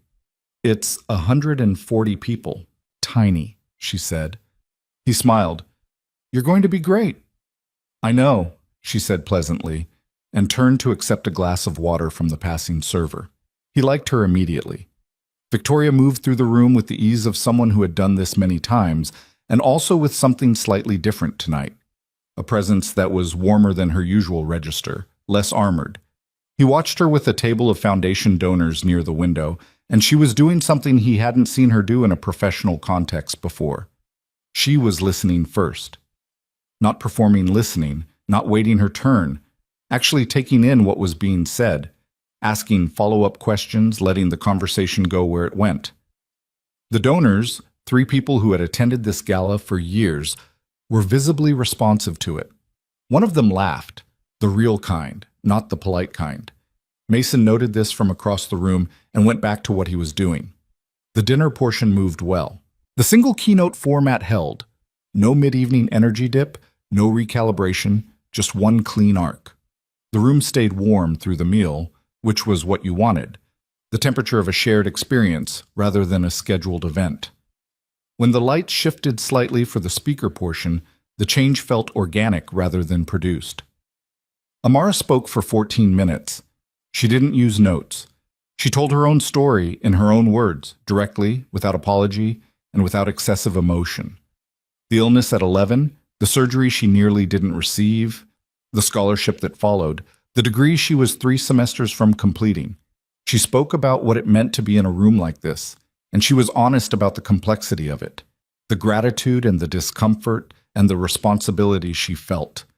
The way receiving help had made her want to build systems that meant fewer people had to depend on the generosity of rooms like this one, and more people simply had access by default. It was not a comfortable speech. It was not designed to make the room feel good about itself. It was extraordinary. Mason stood near the back wall and watched the room listen. He watched a man in the 3rd row. Hedge fund, significant donor, the kind of man who'd sat through 100 of these evenings, put down his dessert fork and not pick it up again. He watched 2 women near the window lean toward each other in the way people do when they've heard something that needs a witness. When Amara finished, the room was quiet for a beat longer than usual. Then the applause started, and it was the real kind. Mason exhaled. The pledge portion, which came after Amara, ran long, not because anything went wrong, but because the room kept giving. The foundation's pledge coordinator, a woman named Sandra, who had 20 years in development fundraising and was therefore almost impossible to surprise, caught Mason's eye at one point from across the room with an expression that communicated with professional precision that the numbers were exceeding projections significantly. By the time the formal program ended and the room shifted into its later, looser phase, small conversations, the bar doing quiet business, the energy of people who'd had a good evening and weren't ready to end it, the count was tracking above 5 million. Victoria found him near the bar, just after 10. She looked, for the first time all evening, like someone who had been running at full capacity for a long time and had just been told they could stop. Not depleted, more like a person who'd set something down after carrying it for a while and was noticing what their arms felt like without the weight. Sandra's preliminary count, she said. I heard. 5.3 and still coming in. The room gave, he said. Amara earned it. You picked her. Victoria looked at him steadily. You pushed for one speaker. You pushed for this venue. You rebuilt this entire event in 11 days, she paused. Mason. Don't, he said. I'm going to. The event did what it did because of the people in it. Amara did her part. Your donors showed up. Your foundation has a track record that means something. You always do this, she said, and her voice had an edge in it now, not harsh but real, the edge of someone saying the true thing. Every time someone tries to acknowledge what you did, you distribute it. You give it to the room, the people, the circumstances. He looked at her. I need you to let me say it, she said, not for your benefit, for mine. She held his gaze with the steadiness she held most things, not aggressive, just present. You changed this. What this evening became. You changed it. And I am not going to stand in my own home after the best gala this foundation has ever run and not say that to the person who made it happen. The bar noise went on around them. Someone laughed across the room. The city moved outside the windows, dark and enormous and indifferent, the way cities always are when something small and important is happening inside them. Okay, he said, quietly. Okay? Okay, he said again. I hear you. Something crossed her face. Relief maybe, or the specific satisfaction of a thing said and received. She looked away briefly, gathered herself, and then looked back. There's something else I need to do. Stay nearby. Before he could ask what she meant, she was moving toward the center of the room, and the foundation's coordinator was already on a quiet word with the sound engineer, and the room's ambient noise was beginning to settle in the way it does when something is about to be said. Victoria took the small podium near the east wall. She had notes. Mason knew she'd had a prepared speech, 2 pages, reviewed twice.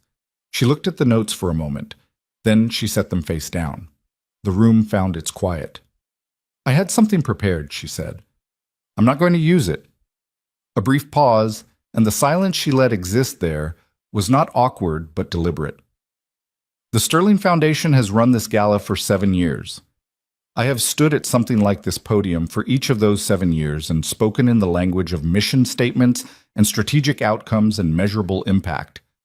Those things are real, and they matter, and I'm not abandoning them tonight. Another pause. But tonight was different, and I think you felt it.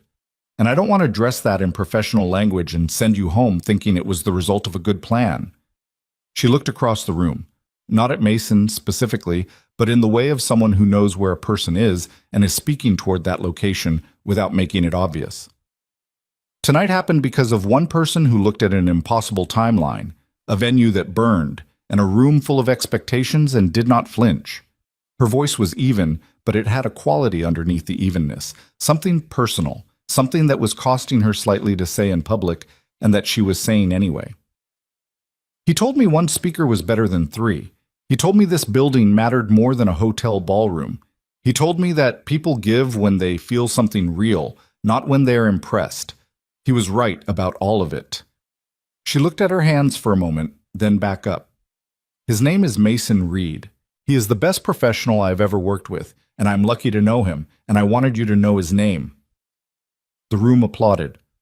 Mason stood near the bar with his hands at his sides and felt something move through him that he didn't have a clean word for. Not embarrassment, not pride exactly, something more complicated. The feeling of being seen by someone who was good at looking.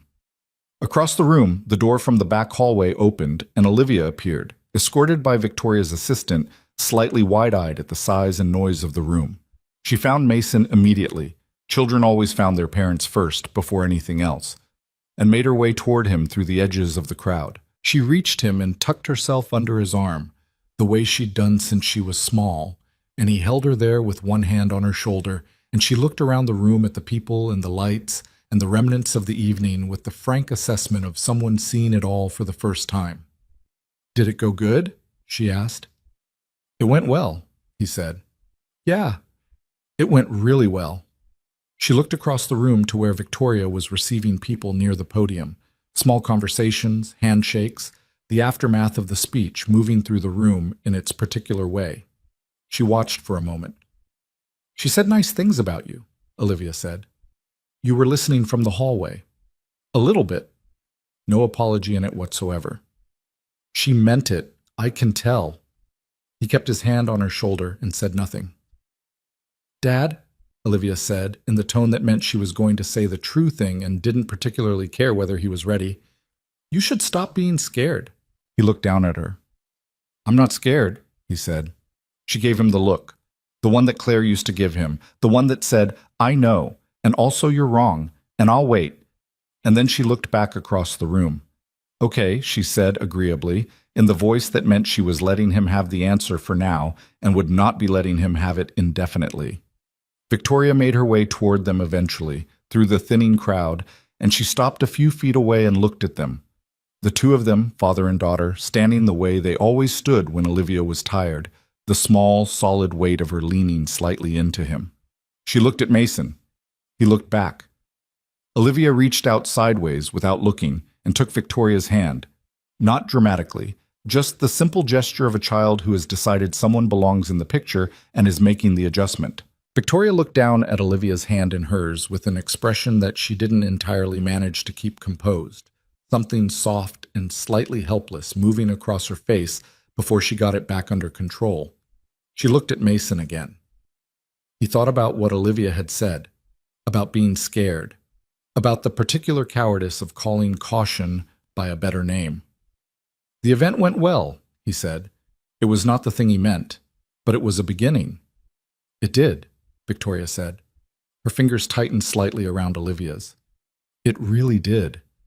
The room went on around them. Conversations winding down, coats retrieved, the infrastructure of a successful evening being gently dismantled by staff who moved through the edges of the space with quiet efficiency. The Hudson was dark beyond the windows. The city noise was its constant self. The three of them stood there for a moment that was just a moment. No resolution in it, no declaration, nothing tied up. Just three people at the end of a long road of preparation, in a room that had been somebody's home and had spent one evening being something larger and was now slowly becoming a home again. It was enough. For tonight, it was exactly enough.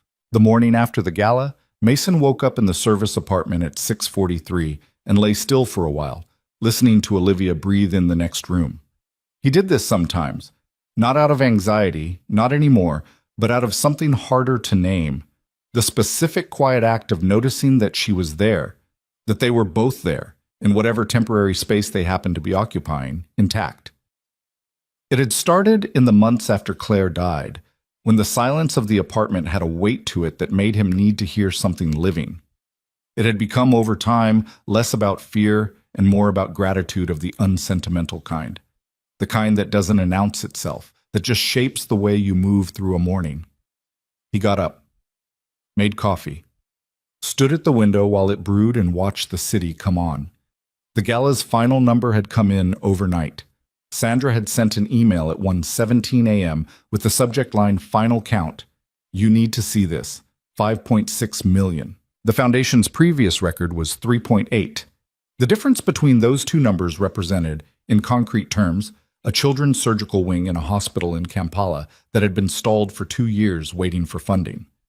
Mason knew this because Amara had mentioned it in her speech, briefly, without drama, as a fact. The room had heard it. The room had responded. He drank his coffee and let that sit. By 9, Olivia was up and demanding pancakes and asking whether they could go back to the Museum of Natural History before their flight home. He said maybe, which she correctly interpreted as probably, and she took this as permission to get dressed with unusual speed. His phone had 12 messages he hadn't read yet. He scrolled through them standing at the kitchen counter. Several from vendors thanking him.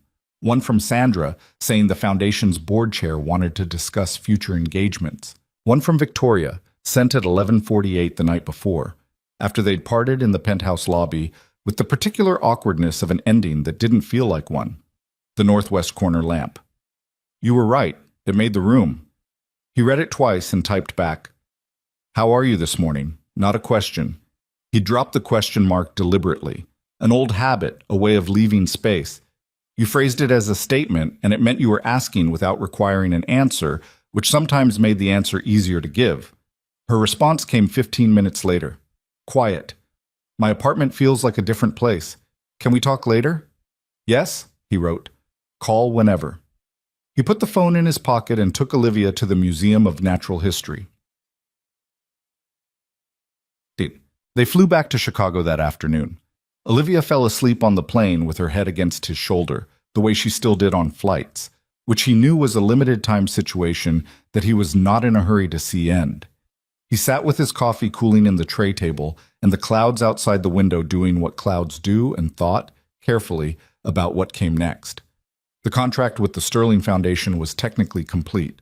The gala was done. There was no next deliverable, no active project, no professional reason to be in daily contact. What existed between him and Victoria now was something that had grown in the gaps of the work. Not despite the pressure of the past few months, but partly because of it, the way some things only become visible under conditions of stress. You didn't always get to choose the circumstances that showed you what you valued. He thought about what Olivia had said. You should stop being scared.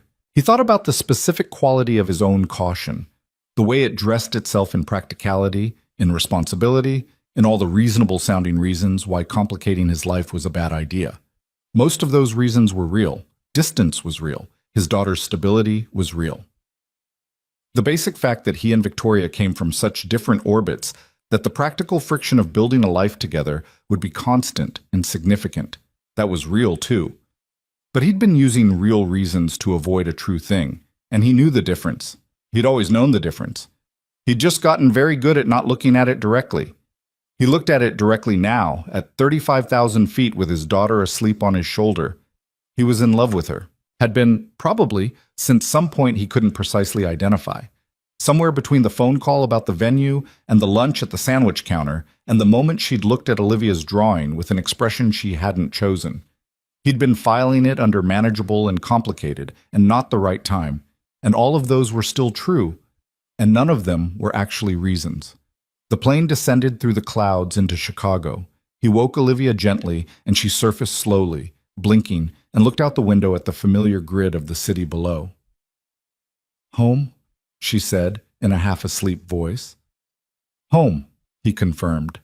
She pressed her face briefly against the cold plastic of the window. "I like New York," she said, "but I like this too." "You can like both. Can you live in both?" He looked at the city below. "Some people do." She considered this with the seriousness of someone filing a useful fact.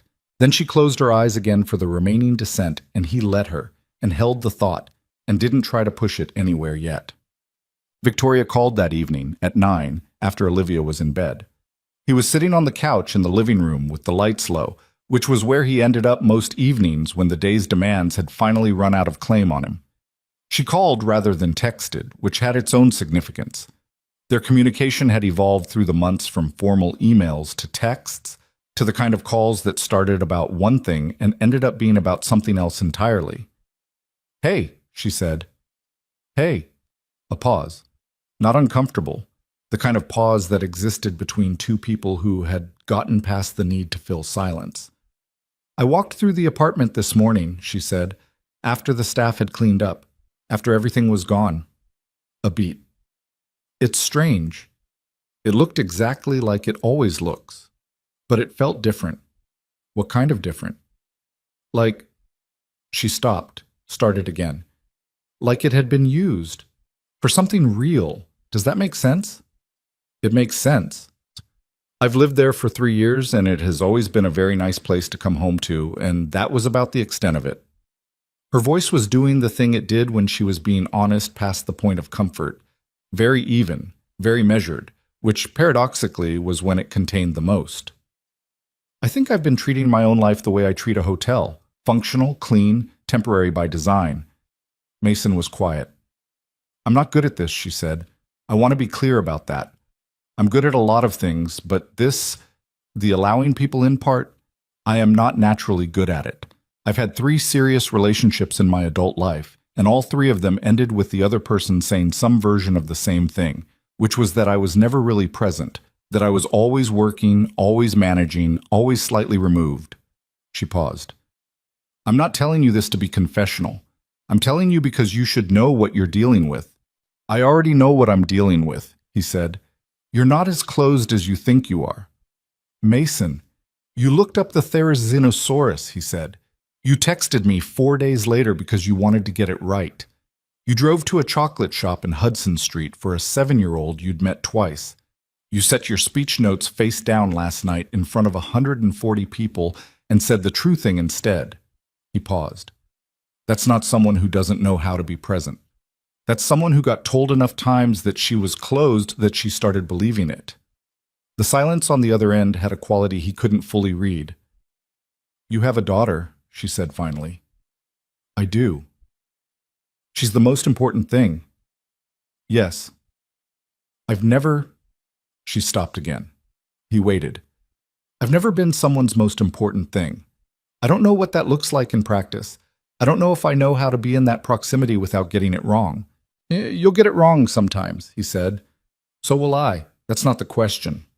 "What's the question?" "Whether you want to try." A long pause. The kind that had weight in it.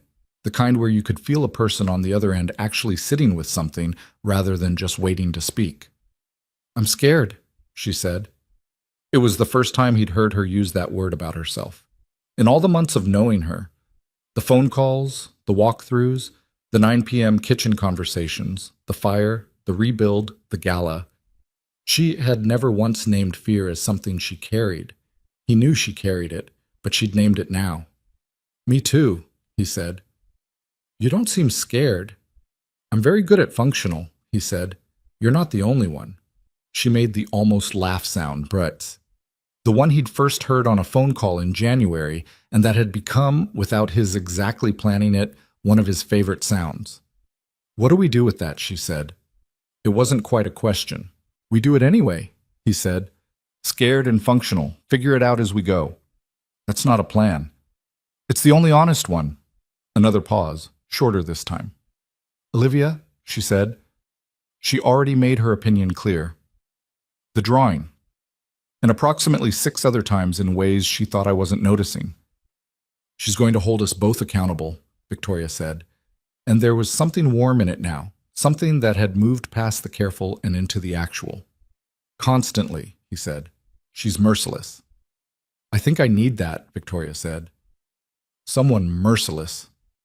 You have 2 of us, then. She was quiet for a moment, then. Mason? Yeah. I don't want to do the hotel thing anymore. With my life. He understood what she meant. Then don't. It's not that simple.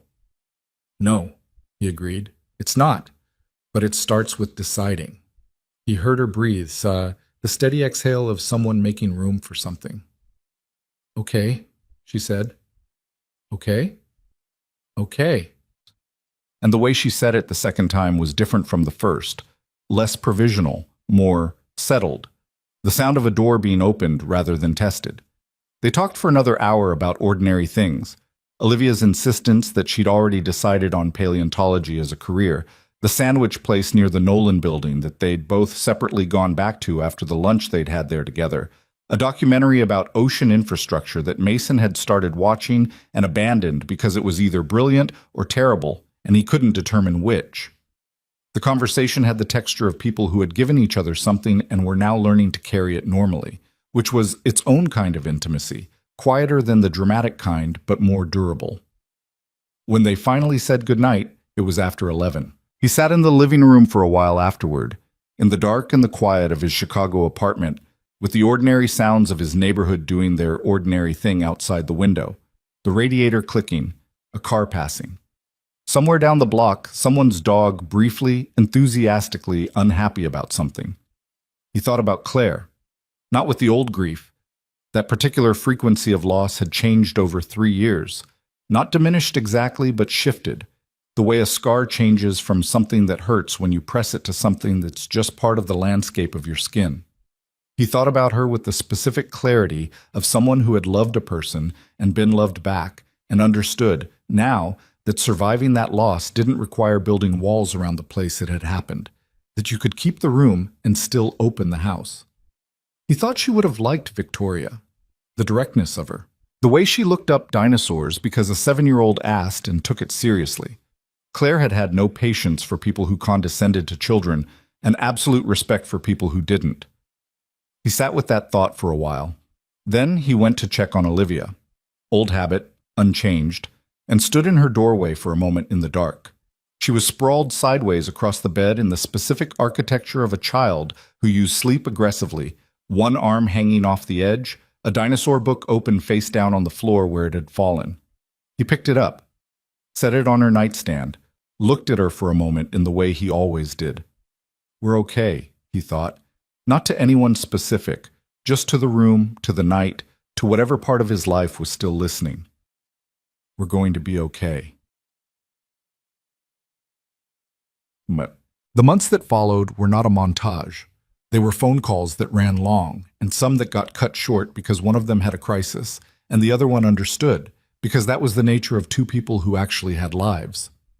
They were weekends where Mason and Olivia came to New York, and weekends where Victoria came to Chicago and sat on Mason's couch eating takeout and watching Olivia's documentary recommendations with the dutiful attention of someone who had decided to care about things she'd never previously cared about. They were also arguments. The first real one happened in May, over something that started as a logistical disagreement about a summer trip and became, in the way that first real arguments always do, about something larger, about Victoria's instinct to control environments and Mason's instinct to retreat into work when something felt too large to manage, and about how those 2 tendencies, separately manageable, became a specific kind of problem when they were directed at each other. It lasted 3 days. Not 3 days of active conflict, 3 days of the particular cold silence that settles after hard words, when 2 people are deciding whether to walk toward each other or away. On the 3rd day, Victoria called. I do the controlling thing when I'm scared, she said, without preamble. I know that. I'm not proud of it. I disappear into work when I don't want to feel something, he said. I know that too. We're both terrible, she said. We're both human. I'm not sure there's a difference sometimes. There isn't, he said. That's the point. She was quiet for a moment. I'm sorry for what I said about the summer planning. I'm sorry for shutting down. Another pause. We should probably get better at this. We will, he said. We're new at it. You're annoyingly optimistic for someone who presents as pragmatic. You're annoyingly self-aware for someone who claims not to be good at this. She made the sound, the almost laugh, and it landed in the middle of the residue of 3 days of tension and dissolved most of it, the way a real laugh can when you've been holding something tight for too long. Olivia called me, Victoria said. He closed his eyes briefly. Of course she did. She said, and I'm quoting directly, "You and Dad are being dumb, and I want to come to New York next weekend. Please fix it." She's 7. She's 7, and she's right. A pause. Come next weekend. Bring her. We'll go to that terrible museum she wants to see, the one with the interactive exhibit she's been texting me about. She's been texting you. She found my number in your phone approximately 3 months ago. We have an ongoing conversation about prehistoric ecosystems. A beat. I've learned a lot. He sat with that image for a moment. Olivia and Victoria texting about prehistoric ecosystems independently outside of him, building something that was theirs rather than just adjacent to his. The specific happiness of watching two people you love find each other without your assistance. Next weekend, he said. Yeah. The decision about New York came in September. It didn't arrive as a dramatic announcement or a single conversation. It came the way most real decisions do, gradually, through accumulation, through the slow process of a life reorganizing itself around something new. Mason had been doing more and more work with the Sterling Foundation through the summer months, not just the gala follow-up, but new projects, a donor engagement restructure, 2 events in partnership with other nonprofits that had come out of the gala's success. He'd incorporated properly, hired a part-time assistant, started turning down the kind of work that paid adequately but cost him things he couldn't afford to spend. He was building something. He could see the shape of it. Olivia came home from school in September with a project about cities.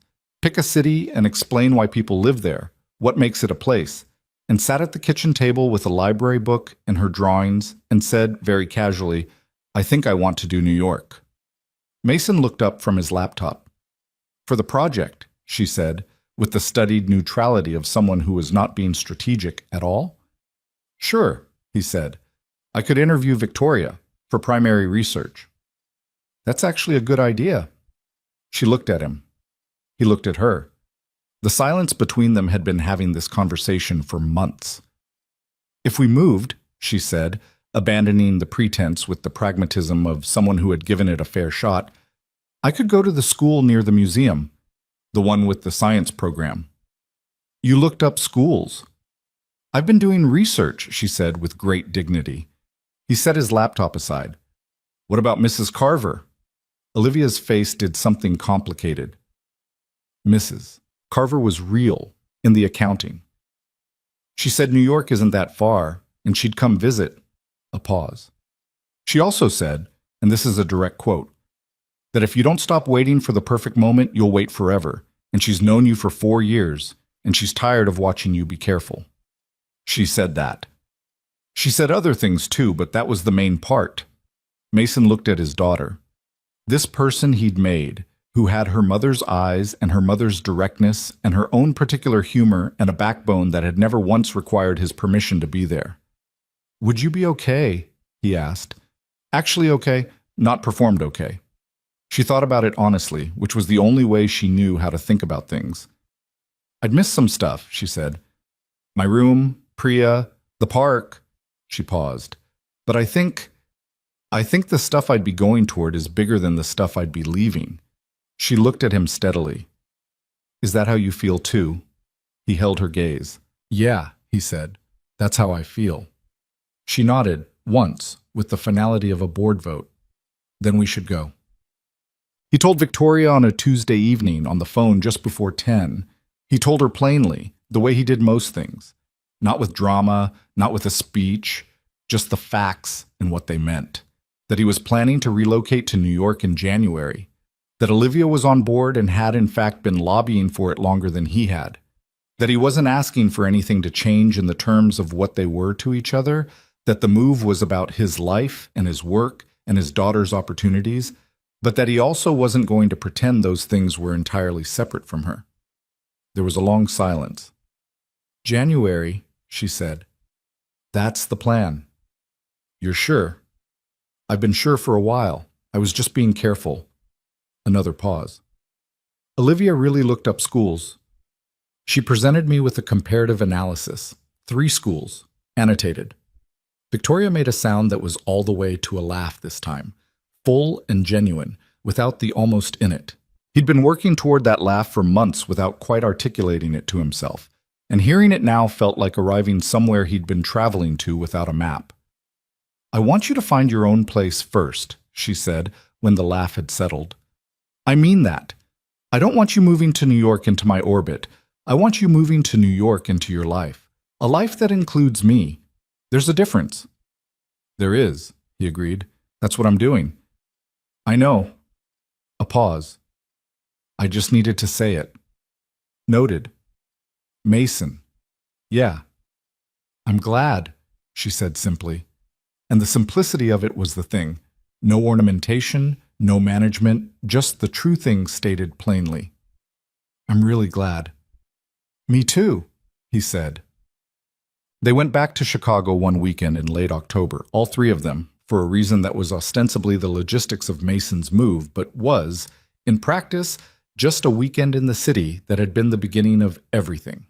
Victoria had not been back since the conference, and Mason watched her move through the city with the specific attention of someone seeing a place through different eyes than the last time.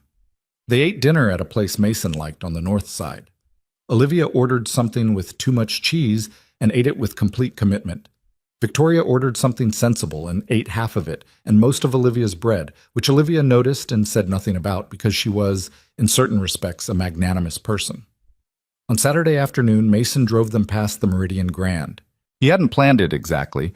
It was on the route, and he'd taken the route without entirely deciding to, and there it was, enormous and familiar, the hotel where a faulty key card had scrambled someone's room assignment on a night in November almost a year ago.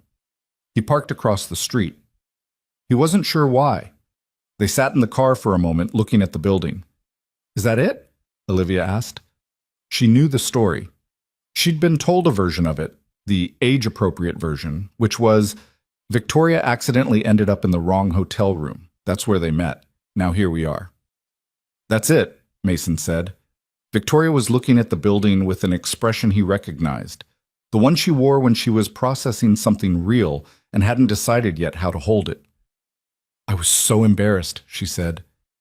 "That morning, I was so sure you were about to make it worse." "I thought about it," he said, "making it worse." "You did not." "For about half a second. Then you looked too tired." She shook her head slowly. "A faulty key card."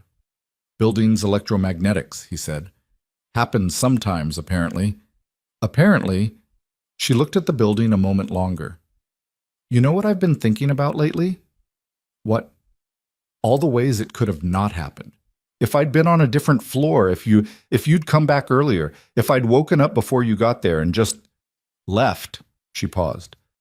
All the variables that had to land exactly wrong to land exactly right. Olivia from the back seat. "It wasn't the room that changed things, though." They both turned to look at her. She was looking out the window at the hotel with the easy authority of someone stating the obvious. "The room was just where you were. What changed things was what you did after." She glanced between them. "Right?" Mason looked at Victoria. Victoria looked at Mason. "Right," Victoria said, quietly. Olivia seemed satisfied with this confirmation and went back to looking out the window. "Can we get hot chocolate? I saw a place on the last block." They got hot chocolate. Except January came, the way January always comes. Abruptly, fully, without apology for everything it's asking you to carry into it.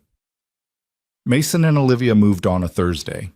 The apartment was in Brooklyn Heights, 20 minutes from the Sterling Foundation offices, 15 from the school Olivia had selected. It was on the 4th floor of a building that was not glamorous and was perfectly adequate. and Olivia had spent 30 minutes the week before choosing which wall her dinosaur drawings would go on and which corner would be for reading. And Mason had watched her do this with the specific quiet joy of a person watching someone they love make a new place into a home. Victoria came on moving day.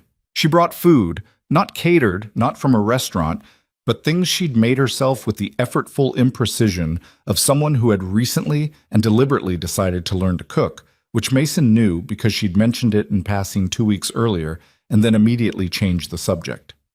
The soup was slightly over-seasoned. The bread was good. Olivia ate 2 bowls and said it was the best soup she'd had, which was not entirely accurate but was entirely sincere. They sat on boxes eating soup because the table wasn't assembled yet, and the apartment smelled like fresh paint and cardboard and slightly too much salt. And Olivia talked about the school orientation she had on Monday and the specific tyranny of having to make new friends, which she was treating as a logistical challenge rather than an emotional one, which was both practical and very her. "What if they're boring?" she said.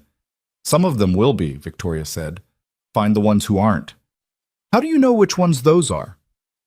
"Ask them something they can't answer with yes or no." Olivia considered this. "Like what?" "Like, what's something you know a lot about that most people don't know you know?" Victoria shrugged slightly. "The answer tells you everything." Olivia thought about it. "That's good," she said. "That's actually really good." "I've been practicing," Victoria said, which landed like a joke and was not entirely a joke. After dinner, they assembled the table together, Mason and Victoria on opposite ends, following instructions that had clearly been designed by someone who viewed furniture assembly as a character test. It took 40 minutes and involved a brief disagreement about a step that turned out to be nonlinear, and 2 bolts that appeared to have no obvious purpose, and were eventually placed in a drawer for future determination. The table was slightly wobbly on the finish side, but completely functional. Olivia knocked on it twice to test it and declared it sufficient. "Sufficient," Victoria repeated. "It doesn't have to be perfect," Olivia said, with the serenity of someone who had thought about this. "It just has to work." Mason looked at Victoria across the slightly wobbly table. She looked back at him. "Out of the mouths of 7-year-olds, she said. "She's 8 in December," he said. "Out of the mouths of almost 8-year-olds. Olivia, who had already moved on to a more pressing concern, said, "Do I get my own room key?" "Yes," Mason said. "And I can take the subway by myself when I'm 10? "We'll revisit that at 10. "Victoria said New York kids take the subway at 10. Victoria held up her hands. "I said some New York kids." "She said some," Mason confirmed. "That's almost the same as all," Olivia said, and went to investigate her room. There is a version of this story that is about a faulty keycard, about a sleepless woman and a patient man and the chain of events that connected them. That version is true, as far as it goes. But the thing about accidents is that they don't make anything. They just create conditions. A door opened by the wrong key is just an open door. What happens next is entirely up to the people who walk through it. Mason Reed spent most of his adult life being the person who solved problems that other people got credit for, who showed up for the thing that needed doing without asking to be seen, who built everything with great care and then stood back while the room admired someone else's work.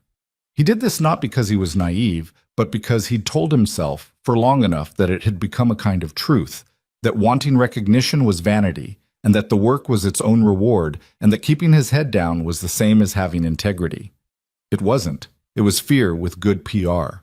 It took a woman who'd accidentally walked through the wrong door, and a daughter who noticed things adults tried to hide, and a year of pressure and proximity, and one wobbly table in a Brooklyn apartment, for him to understand the difference between being humble and making yourself small, between steadiness and disappearing. He was still learning to let himself be seen. It did not come naturally. He still had days where the instinct was to deflect, to distribute credit, to answer, "I'm fine," when he was something more complicated than fine. But he was learning.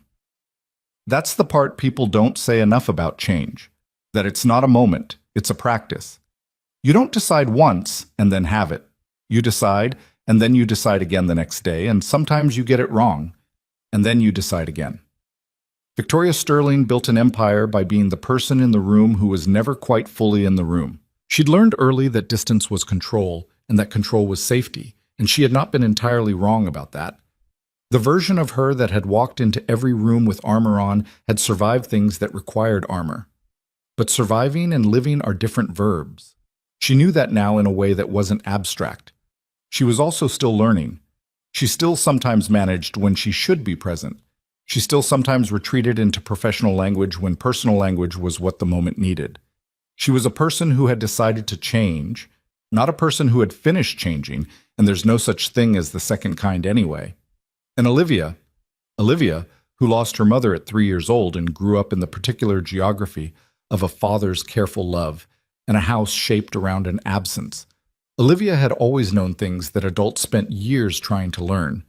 That you ask real questions and mean them. That you say what you see. That love isn't a limited resource you have to ration. That there's no budget for it. That adding someone new doesn't subtract anyone old. She put 3 figures in a drawing and held out the paper and waited to see what the adults would do with it. They did not disappoint her. On a Saturday in late November, they drove back to Chicago for Thanksgiving. Mrs. Carver made too much food, which was the point, and Victoria sat at the table in the small apartment that smelled like cooking and old wood and 3 cats and looked, for the entirety of the evening, like someone who had arrived somewhere they hadn't known they were looking for. She helped with dishes without being asked. She listened to Mrs. Carver's stories about her first husband with genuine attention and no impatience. She let the cats investigate her without retreating, which Mrs. Carver noted with visible approval. Afterward, while Mason and Olivia were doing something in the kitchen, Mrs. Carver sat down next to Victoria in the living room and said, without preamble, "You're good for him." Victoria looked at her. "He's been careful for a long time," Mrs. Carver said. "Careful is good when you've been hurt, but careful gets to be a habit, and habits outlast the reasons for them." "He's still careful," Victoria said. "He is, but he's careful with you instead of careful from you. Different thing." Victoria was quiet for a moment. "I'm trying not to be the reason he regrets anything."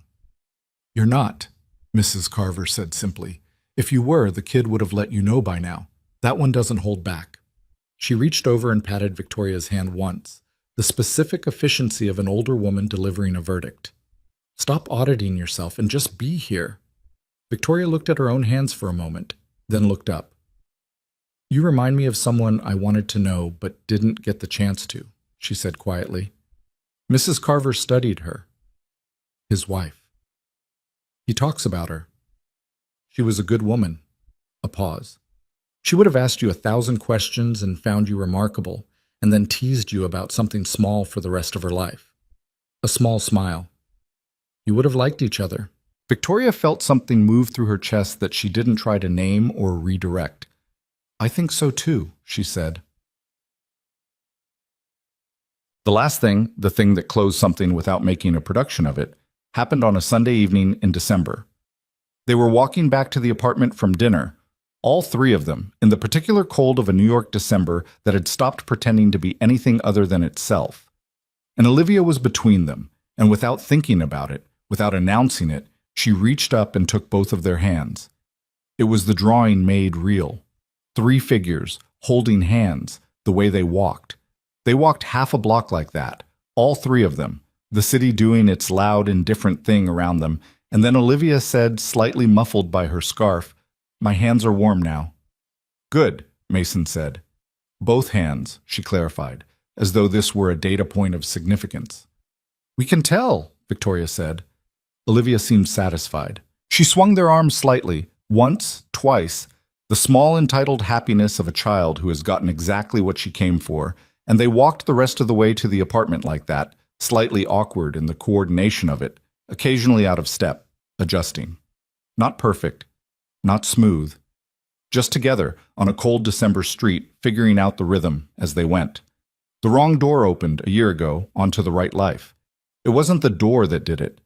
It was every choice made after.